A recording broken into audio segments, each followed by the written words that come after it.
नमस्कार मित्रांनो, मनी मॅनेजर्सच्या निफ्टी ॲनालिसिसमध्ये आपले स्वागत आहे।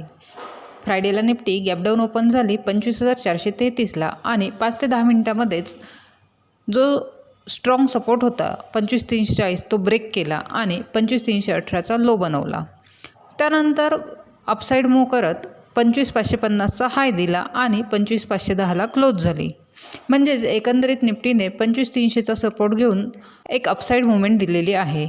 आता ही मूव्ह कंटिन्यू होते की परत डाऊन मूव्ह घेते ते बघावं लागेल। आता उद्यासाठी बघितले तर 5 मिनिट टाईम फ्रेममध्ये 25,570 आणि 25,440 या दोन महत्त्वाच्या लेवल्स आहेत। जर 25,570 निफ्टीने क्रॉस केले आणि सस्टेन राहिली तर 25,670 पहिले टार्गेट हिट होऊ शकते। तसेच हा एक अपसाईड हर्डल देखील आहे, तो जर क्रॉस झाला तरच निफ्टी पुन्हा 25,800पर्यंत जाण्याची शक्यता आहे। परंतु जर निफ्टीने 25,440 खाली ब्रेक केले तर पुन्हा 25,300 हिट होऊ शकते। ओव्हरऑल निफ्टी निगेटिव्ह असल्याने ट्रेड करताना आपल्याला प्राइस ॲक्शननुसार आणि काळजीपूर्वक करावा लागेल।